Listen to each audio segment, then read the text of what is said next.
네, 우리 지난주에 이어서 계속해서 사무엘상 강의를 하도록 하겠습니다. 네, 다윗이 이제 본격적인 이제 도망자의 신세에 들어서게 됐죠. 이제 더 이상 아무도 함께할 사람이 없습니다. 전장에서 우리가 마지막 부분 읽지 않았는데 다윗과 요나단은 서로 부둥켜 안으면서 서로 잘 있으라고 마지막 작별 인사를 하고 헤어지게 되죠. 그리고 다윗과 요나단은 그 뒤로 한 번도 다시 만나지 못하게 됩니다. 그 자기가 마지막 인사였던 것이죠. 물론 먼 발치에서 서로가 살아있다는 것을 확인하는 정도는 했었지만 같이 함께 있으면서 우정을 돈독하게 하는 일이 없었던 것이죠. 그것이 둘의 마지막 인사였고 마지막 만남이었습니다. 이제 홀로 도망하는 다윗에게는 정말 피할 곳이 필요했습니다. 피할 곳. 또한 이 피할 곳만 있어야 되는 것이 아니라 또 살아가야 되기 때문에 우리가 도망 다닌다고 먹지 않고 도망 다닐 수는 없죠. 네, 정말 살아 있어야 될, 살 수 있는 생존에 필요한 먹거리도 필요했고요. 또 동시에 그는 내가 이렇게까지 하면서 살아야 되는지 이 이유를 또 찾아야만 했습니다. 다윗은 그냥의 삶이 아니죠. 이미 왕으로서 기름 부음을 받은 삶입니다. 기름 부음 받은 나의 삶이 왜 이래야 되는가? 여기서 내가 정말 살아가야 되는가? 라는 그 이유와 의미를 분명히 찾아야만 했습니다. 이 시기가 대략 13년 정도 걸립니다. 20대 초반이었던 다윗이 이제 30대 중반의 나이가 되었을 때까지 이 고난의 시기가 지속되고 있습니다. 이 고난의 시기에 다윗은 여러 편의 시를 지었는데요. 그 시편에 나와 있죠. 그 시의 내용을 보면은 그 중에 가장 자주 등장하는 단어가 있습니다. 그것이 바로 뭐냐면은 피할 곳이라는 거예요. 피할 곳. 하나님은 나의 피할 곳이었다. 이 이야기가 자주 나옵니다. 다윗에게 피할 곳은 오직 하나님밖에 없었던 것이죠. 오늘 본문에서 다윗은 유일한 피할 곳인 그 하나님을 통해서 두 가지를 얻게 되는 것을 보게 됩니다. 하나는 생존을 위해서 필요한 것을 얻게 되었고요. 또 다른 하나는 내가 왜 삶을 살아야 되는지, 그 삶의 방향성과 이유와 의미를 찾게 되었다는 것입니다. 여러분, 하나님은 우리에게도 피할 곳이 되어주십니다. 그때 하나님은 우리에게 마찬가지로 이 두 가지를 주십니다. 생존의 필요를 채우시고 또 생존의 이유를 찾게 하신다는 것이죠. 우리가 삶이 어려울 때 하나님께로부터 이 두 가지를 얻는 자는 결코 무너지지 않습니다. 또한 무너지지 않을 뿐더러 진정한 축복의 사람으로 거듭나게 됩니다. 이러한 축복의 사람이 되기를 또 축원하는 마음으로 우리 말씀을 같이 나누도록 하겠습니다. 다윗은 이제 갈 곳이 없어서 방황하는 신세가 되어버리는데 다윗은 정말 그 이후로 13년 동안 여기 갔다 저기 갔다 정말 그 이스라엘 전역을 누비면서 도망다니는 신세가 되어버립니다. 그때 가장 처음 갔던 곳이 바로 놉이란 땅으로 간 것이죠. 이 놉 땅은요, 제사장들의 땅이었어요. 그러니까 제사장들이 모여서 살던 곳이었다는 것이죠. 이곳에 바로 성소가 있었는데, 즉 성막이 있었다는 것입니다. 이 성막이 있었는데 아마 이 성막은 원래 실로에 있었었죠. 사무엘 시대에는 실로에 있었다가 사무엘이 은퇴하면서 그리고 또 블레셋의 침공을 받으면서 이게 그 제사장들이 모여져 있는 이 놉 땅으로 이 성막이 옮겨졌던 것 같아요. 이 과정은 성경에 자세히 나오지 않습니다. 그래서 이 사울을 피해서 도망했던 이 다윗은 이 바로 놉이라는 곳으로 하나님의 성막으로 성소로 피하게 된 것입니다. 그에게는 하나님만이 피할 곳이기 때문에 가장 먼저 이 놉 땅, 이 하나님의 성소로 찾아왔다는 것이죠. 그런데 그렇게 피할 곳을 찾아서 성소에 도착했던 다윗이 이 성소에서 제일 먼저 했던 게 무엇일까요? 무엇을 구했을까요? 기도일까요? 아니면 간구함일까요? 아닙니다. 다윗이 성소에서 가장 먼저 한 일은 기도도 아니고 예배도 아니었어요. 다윗이 성소에 도착하자마자 가장 먼저 한 일은 억지를 부리는 겁니다. 억지를 부리는 거. 그 억지는 뭐냐면 이 성소에 있는 진설병을 달라고 하는 것입니다. 빵을 달라고 얘기하는 것이죠. 진설병은요, 어떤 것이냐면은 우리 레위기 24장 5절에서 9절에 아주 자세히 나와 있습니다. 우리 한번 같이 제가 읽어보겠습니다. 너는 고운 밀가루를 가져다가 과자 한 개당, 이 과자는 빵을 얘기하는 겁니다. 밀가루 10분의 이 에바를 들여서 과자 12개를 구워서 한 줄에 6개씩 2줄로 주의 앞 순금상 위에 차려 놓아라. 그리고 향을 올리라고 얘기합니다. 그리고 8절에 뭐라고 얘기하면 안식일이 올 때마다 아론은 제사장이죠. 제사장인 아론은 이스라엘 대신해서 이 음식을 주 앞에 늘 차려 놓아야 된다. 이것은 영원한 언약이다라고 말씀하십니다. 그러면서 9절에 이 제물을 어떻게 해야 될지 말씀하시는데 이 제물은 아론과 그의 아들들의 목, 그러니까 제사장들의 몫이라고 얘기합니다. 그러니까 이것을 주에게 살라 바치는 제물 가운데서 또 가장 거룩한 것인 만큼 그들은 이것을 거룩한 곳에서 먹어야 된다. 어디일까요? 성소 안에서 먹게 돼 있습니다. 누가요? 이것은 그들이 지켜야 될 규례니까 당연히 제사장들만 먹을 수 있는 음식인 것이죠. 하나님께 드리는 여러 가지 제물들이 있는데요. 그 중에서도 가장 거룩한 것이라고 얘기하고 있습니다. 그래서 빵을 널찍한 빵을 이렇게 6개를 쌓아서 양쪽에 쌓아놓고 이것은 안식일마다 새롭게 빵을 구워서 바치고 일주일 지나면 다시 내가고 다시 새로운 빵을 얹히고요. 내간 빵은 그 성소에서 이 제사장들만 먹을 수가 있는 것입니다. 근데 다윗은 이 제사장들만 먹을 수 있는 빵을 지금 달라고 이렇게 억지를 부리고 있는 것이죠. 다윗은 이렇게 성소에서 제일 먼저 이 억지를 부리고 있습니다. 근데 이 억지도 그냥 부리는 게 아니라 거짓말을 해가면서까지 부리고 있습니다. 내가 사울 왕의 심부름을 왔다. 나에게는 일행이 있으니까 좀 많이 줘야 되겠다. 일행이 없죠. 일행이 없는데 뭐 5덩어리나 없으면 있는 대로 달라고 이렇게 거짓말을 하면서까지 달라고 하는 것이죠. 가장 거룩해야만 하는 이 성소에서 다윗은 가장 원초적인 것을 요구하고 있습니다. 그리고 가장 거룩한 곳에서 거짓말을 하면서 그것을 요구를 하고 있다는 것이요. 여러분 믿음의 사람 다윗이 어떻게 이럴 수가 있겠습니까? 장차 왕이 되어야 될 다윗이 어떻게 이럴 수가 있을까요? 어떻게 거짓말하면서까지 이렇게 빵을 이렇게 어떻게 보면 사기를 친 것이죠. 네. 얻어내려고 하는 것일까요? 그런데요, 사람은 그럴 수 있다라는 거예요. 네. 사람이 살아가면서 어떻게 그럴 수가 있냐고 우리는 얘기하지만 사람은 또 상황이 처하다 보면 그럴 수도 있는 것입니다. 네. 왜 저 사람은 왜 저 모양이냐 얘기하지만 사실 그 상황이 처하지 않는 사람은 그 상황을 모르면은 그 상황이 이해가 되지 않는 것이죠. 하나님 역시 마찬가지입니다. 그 상황을 아시기 때문에 하나님은 그 다윗을 왜 너가 이런 것을 억지를 부리는지 따지지 않습니다. 그래서 이 아히멜렉이란 이 제사장을 통해서 다윗의 억지를 다 들어주십니다. 사실 이 아히멜렉도 어느 정도의 사정을 알고 있을 거예요. 물론 이 다윗이 배고픈지 아닌지는 모르겠지만 이 다윗이 지금 쫓기고 있다는 것은 사실은 이스라엘 사람들이면 웬만큼 그 당시에 어떤 세상 돌아가는 이야기를 알고 있으면 다 알고 있는 이야기예요. 왜? 사울이 이미 공개 수배령을 내렸기 때문에 온 국민에게 공개 수배령을 내렸습니다. 다윗을 잡으면 죽여버려라. 그러니까 지금 다윗이 쫓기고 있다는 것을 짐작하고 있고요.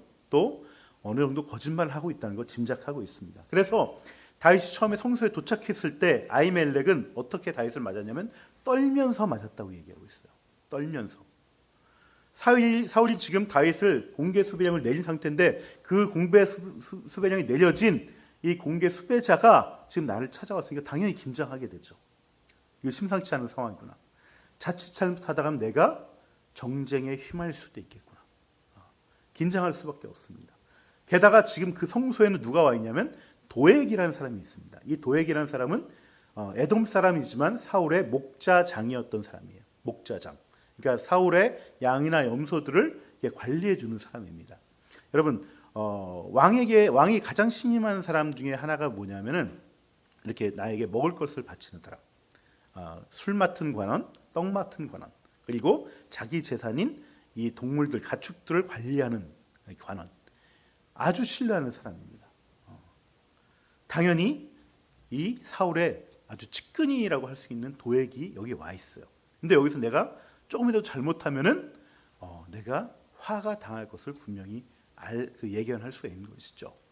아니나 다를까 우리 23장에 가면은 이 일로 인해서 우리 아히멜렉이 죽임을 당하게 됩니다. 사실은.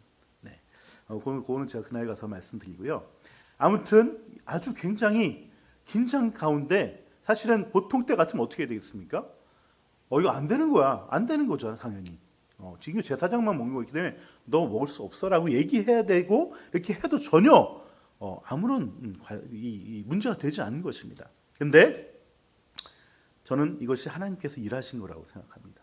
하나님께서 이 아히멜렉의 마음에 긍휼함을 주어서 일부러 구실을 만든 것이죠. 이런 구실은 없습니다. 여자를 가까이 하지만 않으면 먹을 수 있다는 것은 그 어디에도 없습니다. 근데 그 구실을 만들어서 너네 먹을 수 있으면 먹어봐라고 이렇게 던져준 것이죠. 네. 이것이 바로 하나님께서 이 다윗의 억지를 받아주셨다는 거예요. 여러분, 하나님께서 이런 억지를 한번 부려보신 적이 있습니까? 물론 억지 부리면 안 되는 상황이 오는 게 가장 좋지만 우리가 정말 어쩔 수 없이 억지라도 하나님께 부릴 수밖에 없는 그런 상황이 온다면 우리는 억지라도 부려야 됩니다. 하나님은 절체절명의 상황이라면 그 억지도 받아주시는 분이에요. 우리가 억지를 하나님께 부린다는 것은 그만큼 내가 하나님을 신뢰한다는 거예요. 또 하나님밖에 없다는 것을 내가 표현하는 것입니다. 나에겐 다른 가능성이 없어요. 오직 하나님께만 길이 있는데 그분한테 내가 억지라도 부려서 하지 않으면 내가 살아갈 수 없기 때문에 그것을 부리는 것이죠. 우리 아이들이 부모에게 떼를 쓰는 이유가 무엇입니까? 억지를 부리는 이유가 무엇입니까? 우리 아이들이 옆집 가서 그 떼를 부립니까? 억지 부리지 않죠. 억지를 부리고 떼를 쓸 수 있는 곳이 내 부모밖에 없으니까 그렇게 하는 것입니다. 그리고 대부분의 부모들은 이 아이가 그럴 만한 상황이면은 다 눈 감아주고 그 억지를 받아주고 때를 받아줍니다. 여러분, 하나님도 마찬가지예요. 하나님도 정말 우리가 그럴 상황이면은 억지를 부리면 하나님께서 억지를 받아주세요. 여러분, 진짜 필요한 거는 내가 억지를 부려서라도 이걸 해야 되는데 그걸 안 하는 게 문제예요. 안 하는 게. 우리가 평안한 일상 가운데서는 이런 억지를 부릴 필요가 없습니다.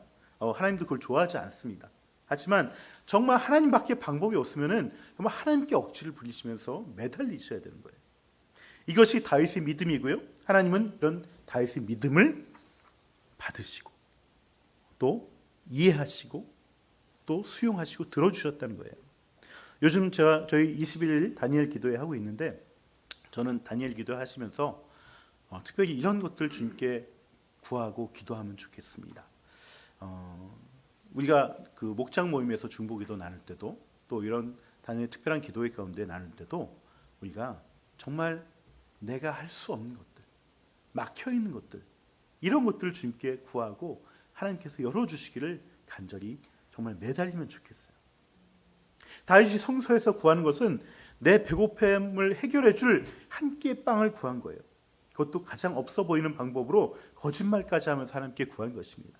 다윗은요, 폼 잡고 앉아서 거룩한 목소리로 주님, 이 땅에 평화를 주시옵소서, 이런 거 구하지 않았어요. 당장 나 죽을 것 같아요. 나 보이는 이거 내가 먹고 싶어요. 이거 하나님 법에 어긋나지만 나 이거 먹고 싶습니다. 이거 구했다는 거예요. 예수님께서 너희는 먼저 하나님 나라와 그의 의를 구하라, 그리하면 이 모든 것을 너희에게 더하시리라, 이렇게 말씀하셨습니다.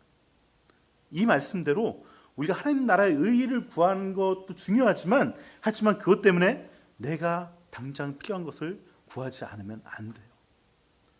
주님은 주기도문에서 하나님 나라를 구하면서 동시에 일용할 양식을 구하라고 우리에게 가르쳐 주셨습니다. 나한테 이게 없으면 당장 죽을 것 같으면 아버지께 당연히 구해야 되는 것이죠. 생존 앞에서 또 병 앞에서 남의 눈치 볼 거 없습니다.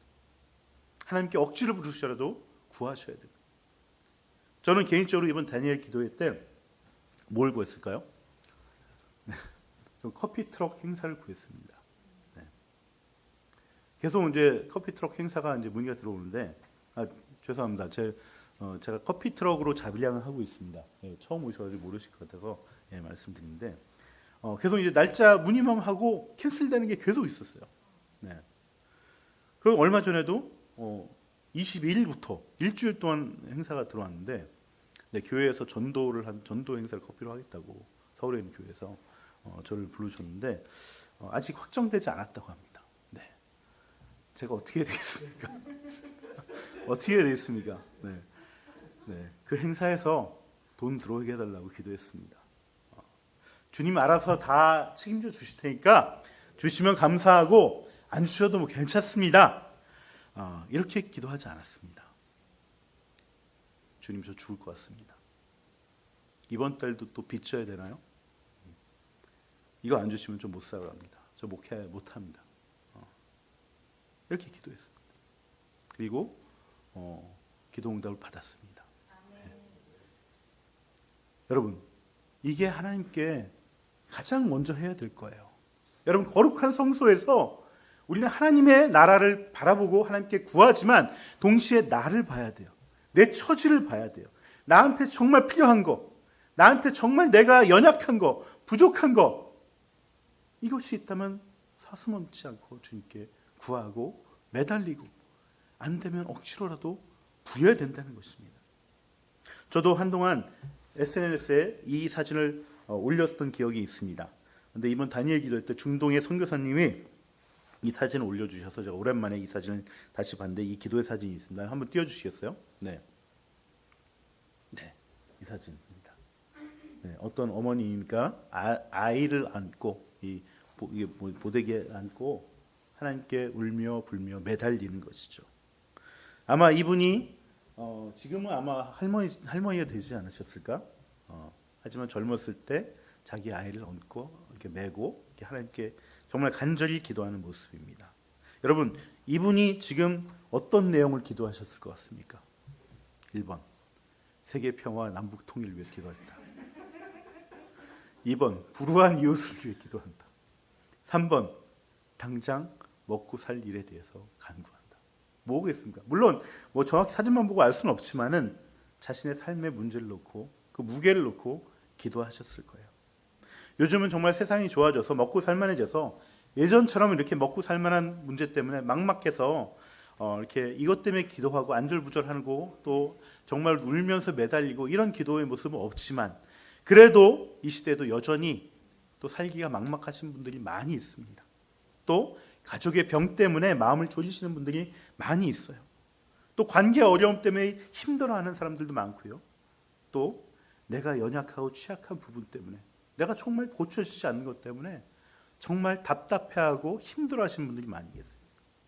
여러분, 시대에 따라서 기도의 내용들은 달라지고 사람에 따라 다르지만 중요한 것은 우리가 그 삶의 문제 앞에서 얼마나 하나님께 간절하게 매달리는가예요. 다윗은 억지를 부리면서까지 생존을 위해서 빵을 구했다는 것입니다. 그것이야말로 하나님의 집, 그 성소에서 구해야 하는 것이라고 그는 생각했다는 거예요. 다윗은 이 하나님께 이것을 구하고 난 다음에 시편 34편에서 이렇게 노래했습니다. 너희는 여호와의 선하심을 맛보아 알지어다. 그에게 피하는 자는 복이 있도다. 너희 성도들아 여호와를 경외하라. 그를 경외하는 자에게는 부족함이 없도다.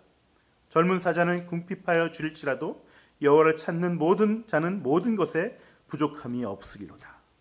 여러분, 시편 34편의 부제를 보면 이렇게 나와 있습니다. 다윗이 블레셋의 아비멜렉 앞에서 미친 채 하다가 쫓겨나면서 지은 시. 바로 오늘 본문과 오늘 본문 상황이 있은 다음에 지은 시가 바로 이 시편 34편입니다. 그는 스스로 자신이 하나님에게 피하는 자였고 그래서 복이 있다라고 생각했습니다. 그래서 하나님의 선하심을 경험했을 수 있었습니다. 하나님이 나의 억지에도 불구하시고 나를 선대하시고 나를 받아주시는 그 하나님을 경험했다는 것을 그가 고백하고 있어요. 그리고 그 하나님의 선하심을 경험한 사람만이 하나님을 경외할 수 있습니다. 우리가 철없던 시절에 부모의 은혜를 경험한 사람만이 또 부모에게 그 은혜를 갚고 효도하는 것과 마찬가지죠. 하나님의 선하심, 하나님의 받아주심을 경험하는 자만이 하나님을 경외할 수 있습니다. 여러분, 하나님에게 피하십시오. 그리고 어려울 때 간절하게 구하고 또 뻔뻔하게 구하십시오. 그 상황이 그럴만하면 내가 어쩔 수 없는 상황이고 또 하나님이 도우셔야만 하는 상황이라면 하나님은 나에게 그 길을 열어주시고 나의 필요를 채워주실 것입니다. 그리고 나로 하여금 그 하나님의 선하심을 경험하게 하실 것입니다. 그 자가 바로 그 하나님을 경외하고 또 모든 것에 부족하지 않는 복을 누리게 된다는 것이죠. 다윗은요, 주의 성소에서 생존을 위한 먹을거리뿐만 아니라 생존을 위한 무기까지 얻을 수 있었습니다. 바로 골리앗이 쓰던 칼이었죠. 다윗은 물맷돌로 골리앗을 쓰러뜨린 다음에 골리앗의 칼을 빼들고 골리앗의 목을 베었습니다. 그리고 그 칼을 전리품으로 가지고 왔어요. 그 이후로 이 골리앗의 칼은 아마도 엄청난 크기가 될 것이죠. 이 엄청난 크기의 칼은 지금으로 따지면 이게 전쟁 기념관 같은 곳에 전시가 됐던 거예요. 그것이 바로 하나님의 승리를 기념하는 그 전리품으로 성소 가운데 보관이 됐던 것이죠. 수년 만에 다시 그 칼을 다시 집은 다윗의 마음은 어땠을까요? 찬란했던 과거의 영광의 승리가 또 동시에 지금의 초라한 내 모습이 아마 교차되는 아마 묘한 감정을 느꼈을 거라고 저는 생각을 합니다. 사람의 마음이 참 그때그때 같은 상황이지만 전혀 다른 반응을 보일 수 있어요. 어떤 사람은요, 과거의 영광을 내가 떠올리는 어떤 사건을 만났을 때, 내가 그때 이랬었지. 나 지금도 할 수 있어. 다시 힘내보자. 이렇게 일어서는 사람도 있고요. 어떤 사람은 과거의 영광을 보았을 때, 그땐 그랬는데 지금 내가 이 모양이 있고 있구만. 그러면서 오히려 더 이 격차감 때문에 더 자기를 초라하게 만드시는 분들도 있습니다. 사람마다 그 시기 따라 그 반응이 다르게 나오죠. 다윗은 아마도 이 과거의 영광이었던 이 칼을 받았을 때 오히려 지금의 모습을 더 초라하게 여겼던 것 같아요. 그는 성소에 빠져나온 다음에 그 무기를 가지고 힘을 내서 살아나는 것이 아니라 다시 한번 도망갈 곳을 찾습니다. 우리가 이런 말 있죠. 권투에서 링에서는 피할 곳은 있어도 도망갈 곳은 없다. 지금 다윗은 아예 링 밖으로 도망가려고 합니다. 그래서 이스라엘 넘어서 블레셋 땅으로까지 도망가려고 하는 거예요. 그래서 가드 땅으로까지 가게 됐습니다. 마치 권투 선수가 맞고 피하다가 링 밖으로 도망간 그런 격이 된 것이죠. 그래서 블레셋 5부족 국가 중에 하나인 가드로 이렇게 도망쳐 버립니다. 다윗은 가드왕 아기스에게로 가면은 사울로부터 살아남을 수 있다라고 그렇게 생각했던 것이죠. 아주 착각이었습니다. 사울을 이기지 못하면 당연히 가드왕 아기스도 이길 수 없는 것이죠. 그 상황을 오늘 본문은 이렇게 얘기하고 있습니다. 10절과 11절입니다. 다윗이 거기를 떠나 그날로 사울에게서 도망하여 가드왕 아기스에게로 갔다. 아기스의 신하들이 왕에게 보고하였다. 이 사람은 분명히 저 나라의 왕 다윗입니다. 이 사람을 두고서 저 나라의 백성이 춤을 추며 이렇게 노래하였습니다. 사울은 수천 명을 죽이고 다윗은 수만 명을 죽였다. 여러분, 다윗은 분명히 하나님으로부터 생존에 필요한 빵도 얻고 무기도 얻었어요. 하지만 여전히 마음은 일어서지 못했어요. 그리고 사울에게서 도망쳐서 이 가드 왕 아기스에게 가게 됩니다. 근데 도망온 이 다윗을 보고서 가드 사람들이 뭐라고 합니까? 저 사람은 이스라엘의 왕이라고 얘기합니다. 이스라엘 왕이라고. 도망자 신세로 전락한 다윗을 보고서 세상은요, 여전히 다윗을 아직 왕도 되지 않았는데 왕이라고 인정해 준다는 거예요. 근데 다윗은 이미 마음이 무너져서 자기를 바라볼 수 있는 객관적 시각이 없어요. 그리고 자기 자신조차도 제대로 보지 못합니다. 가드 사람들은 나를 왕으로 인정해 주는데 본인은 인생 실패자라고 여기고 있는 것이죠. 이러면 더욱더 두려움이 커지고 더욱더 헛발질을 많이 하게 됩니다. 그래서 이러한 다윗의 마음이 어떻게 됐냐면 마음이 뜨끔해졌다라고 얘기합니다. 여기서 내가 살아남을 수 없겠구나. 우리가 정말 그 죽을 뻔하면은 이 모든 피가 심장과 이 내장 쪽으로 쏠리면서 막 가슴이 뜨거워지고 복부가 뜨거워지잖아요. 그런 지금 기분을 느낀 거예요. 그만큼 절체절명의 상황에 빠졌다라고 이렇게 무너져 있던 거죠. 근데 거기서 한 가지 묘책을 떠올립니다. 그게 바로 뭐냐면 미친 사람처럼 연기를 하는 것이죠. 미친 사람처럼. 고대 사람들은요, 미친 사람을 우리가 정신병으로 보지 않고 그 당시에는 뭘로 봤냐면 귀신 들렸다라고 생각합니다. 그래서 미친 사람을 만나면은 그 미친 사람을 때리거나 혹은 이 미친 사람을 죽이면은 그 안에 있던 귀신이 나와서 나에게 온다라고 생각을 했어요. 그래서 미친 사람을 함부로 막 때리거나 죽이지 않았습니다. 대신 쫓아냈죠. 그러니까 그것을 알고 다윗이 미친 연기를 한 거예요. 그러면서 막 대문에다 막 이상한 글자 막 쓰고 막 침 질질 흘리고 그러한 연기를 한 것이죠. 네. 정말 다윗은요 이 미친 사람처럼 했지만은 그것도 아주 비참한 모습으로 미친 사람 연기를 한 것이에요. 여러분 남자에게 있어서 고대 사람들에게 있어서 남자에게 수염은요 생명과 같은 겁니다. 네. 이 수염은 그 남자의 위엄을 상징하는 것이고 그 사람의 지체와 그 존엄을 상징하는 것입니다. 그래서 누군가에게 정말 창피를 주고 그 사람을 완전히 바닥까지 구겨주게 만들겠다. 그럴 때 어떻게 하냐면 그 사람의 수염을 칼로 베어버립니다. 전쟁에서 싸우다가 그 사람을 내가 누르면은 그 사람의 수염을 베어버립니다. 수염 잘린 사람은 굉장한 수치와 창피를 당하게 된 것이죠. 그리고 자르지 않으면 그 수염에다 침을 뱉기도 합니다. 이건 굉장히 수모예요. 그런데 다윗은 이 수모를 스스로 하고 있는 거예요. 미치는 사람 흉내내면서 정말 이것이 한편으로 보면 뭔가 기질을 발휘한 것 같지만 기질을 발휘하면서도 내가 이렇게까지 해야 되나 하는 마음이 들었을 거예요. 다윗은 정말 사람들의 조롱거리가 되고 인생의 밑바닥까지 내려가는 상황까지 된 것이죠. 그래서 가드왕 아기스도 다윗을 아예 사람 취급도 하지 않습니다. 어디 저런 인간이 지금 나한테 와가지고 빨리 쫓아내! 그러고 이제 보냈다는 것이죠. 그래서 겨우 목숨을 부지할 수 있게 됐습니다. 다윗은 그야말로 인생에 있어서 가장 비참한 시기를 지나고 있었던 거예요. 배가 고파서 거짓말로 먹을 것을 구하더니 이제는 미치광이 흉내를 내면서 겨우 목숨을 연명하는 그런 처참한 신세가 된 것입니다. 하지만 다윗은 이렇게 비참하게 가드에서 쫓겨나온 다음에 아까 제가 말씀드린 그 시편 34편을 지어서 하나님께 찬양을 했다는 거예요. 아까 제가 10절까지 보았는데 11절에 이렇게 시작합니다. 너희 자녀들아 와서 내 말을 들으라. 내가 여호와를 경외하는 법을 너희에게 가르치리로다. 여러분 다윗은 구사일생으로 블레셋에서 도망치듯이 쫓겨나와서는 내가 여호와를 경외하는 법을 가르치겠다라고 얘기합니다. 여러분 누군가에게 뭔가를 가르친다는 건 뭐죠? 내가 거기서 뭔가를 배웠다는 거예요. 뭔가를 깨달았다는 거예요. 그러면서 18절 이하에 이렇게 얘기합니다. 18절부터 34편의 시편 34편의 결론인데요. 여호와는 마음이 상한 자를 가까이 하시고 충심으로 통회하는 자를 구원하시는도다. 의인은 고난이 많으나 여호와께서 그의 모든 고난에서 건지시는도다. 그의 모든 뼈를 보호하시며 그 중에서 하나도 꺾이지 아니하도다.